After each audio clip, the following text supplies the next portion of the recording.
हाँ जी, नमस्ते सबको, राधे राधे।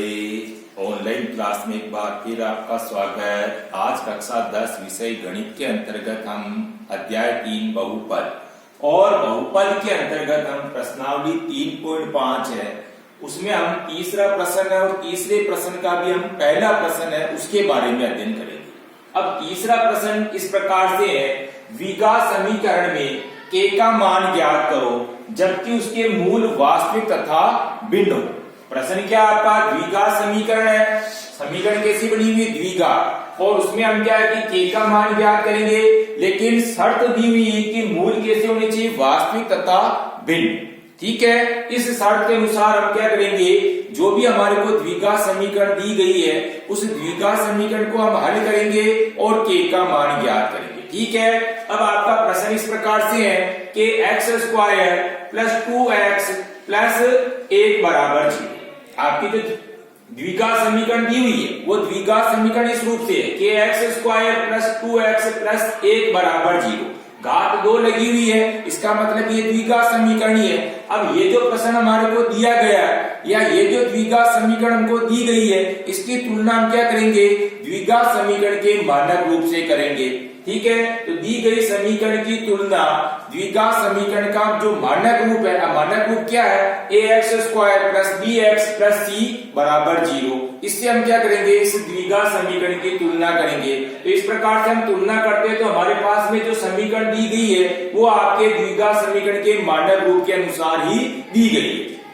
अब आपको शर्त क्या दे रखी है, प्रश्न में शर्त दी हुई है कि जो हमारे पास में k का मान आएगा या द्विघात समीकरण में जो मूल आएगा वो मूल कैसे होने चाहिए, वास्तविक तथा भिन्न होना चाहिए। यानी आपके पास में d का मान, वो d का मान क्या होना चाहिए, बड़ा होना चाहिए। किससे, 0 से।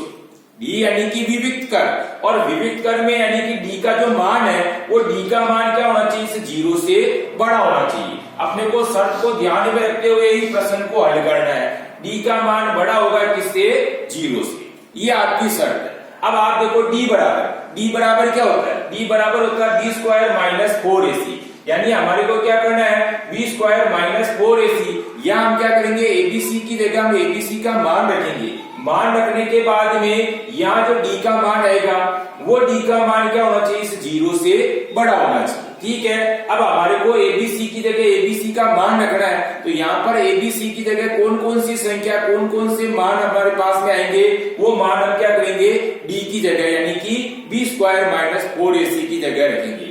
अब आपको क्या करना है, सबसे पहले समीकरण को देखनी है। समीकरण जो आपको दी हुई है, अब इस समीकरण में आप x² है, ये x² का जो गुणांक है, x² का गुणांक क्या आ रहा है, आपके k आ रहा है, तो x² का जो गुणांक है वो क्या हो जाएगा आपके a के लिए। तो आपका a बराबर क्या हो जाएगा, यानी a बराबर हो जाएगा आपका k। इसी तरह से जो x का गुणांक है वो x का गुणांक यानी x का गुणांक किसके लिए, वो b के लिए। तो आपका जो x का गुणांक आ रहा है, x का गुणांक अभी क्या आ रहा है, 2 आ रहा है, तो जो ये 2 है वो 2 क्या हो जाएगा आपका b बराबर हो जाएगा। यानी जो x का गुणांक है वो b के लिए है, तो b का मान आपके क्या हो गया, 2 हो गया। इसी तरह से जो एचर पद है वो c के लिए, जो एचर पद है वो c के लिए, तो एचर पद यहाँ समीकरण में क्या आ रहा है, 1 आ रहा है, तो आपका जो c का मान है वो c का मान क्या हो जाएगा, 1 हो जाएगा।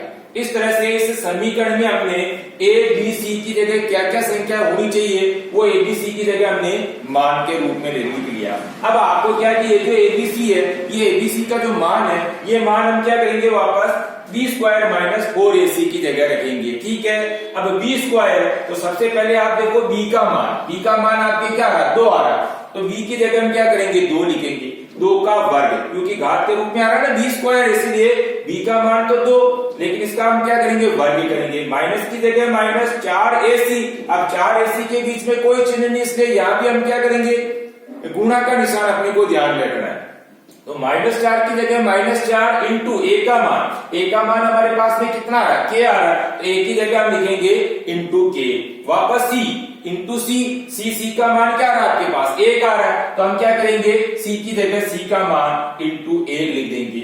ये जो मान हमने abc की जगह रखे हैं, ये मान क्या है कि 0 से बड़े हैं। ठीक है। अब यहाँ 2 का वर्ग करेंगे, 2 का वर्ग करेंगे, 2 का वर्ग कितना हो गया, 4 हो गया। उसके बाद वापस -4 को हम k से गुणा किया, तो माइनस के 4k और -4k को हम वापस 1 से गुणा करेंगे, तो क्या आ जाएगा हमारे पास में -4k आ जाएगा।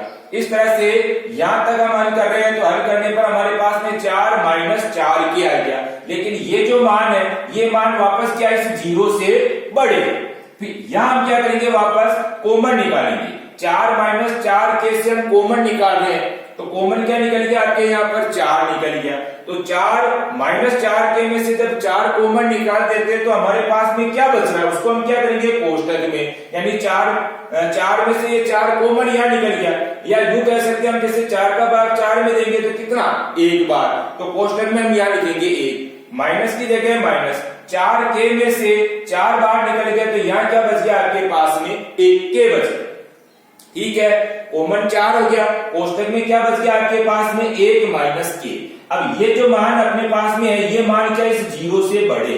ठीक है, अब अपने को क्या करना, वापस आइए, हमारे को क्या 1 - k का मान निकालना, तो ये 4 क्या हो जाएगा इस 0 के बटे हुए में चला जाएगा। ठीक है ना, तो ये हो जाएगा आपके 1 - k। ये जो 1 - k है, ये बड़ा है किससे, 0 बटे हुए 4 से। बटे हुए 4 कैसे, ये 4 थे, ये 4 क्या इस 0 के बटे हुए, क्योंकि अपने को 1 - k का मान निकालना, इसलिए क्या है कि ये 4 इस 0 के बटे हुए में चला जाएगा।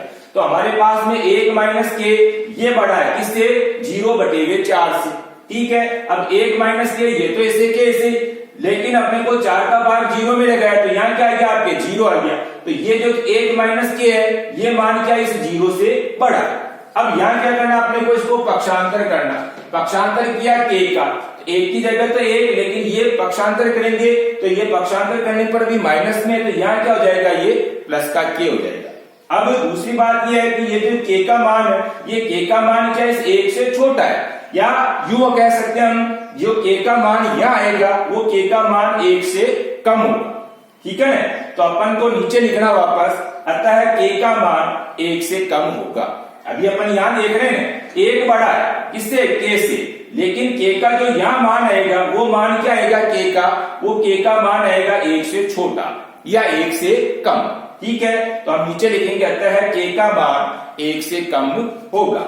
ठीक है, इस तरह से हमने इस प्रश्न को हल करने की कोशिश की। अब आपको वापस क्या करना है, HW में इसी प्रश्न का दोहरान करना है, लेकिन इसके पहले शर्त यही है कि पहले वीडियो को अच्छी तरीके से देखना, उसके बाद क्या करना, इसी प्रश्न को बिना देखे हल करने की कोशिश करना। लेकिन अपने को शर्त ध्यान में रखना है, तो द्विघात समीकरण k का मान ज्ञात करना, लेकिन शर्त आपकी क्या दे रखी कि मूल जो आएंगे वो मूल कैसे आएंगे, वास्तविक लेकिन भिन्न भिन्न आना चाहिए। ठीक है ना, यानी अपने को d का मान यहां ध्यान रखना, शर्त d का मान बड़ा होना चाहिए किससे, 0 से। उसके बाद इस प्रश्न को हल करने की कोशिश करना। ठीक है, पहले वीडियो को अच्छी तरीके से देखेंगे, उसके बाद हम क्या करेंगे, इसी प्रश्न को बिना देखे HW की कॉपी में हल करेंगे। ठीक है, धन्यवाद, राधे राधे, जय श्री कृष्णा।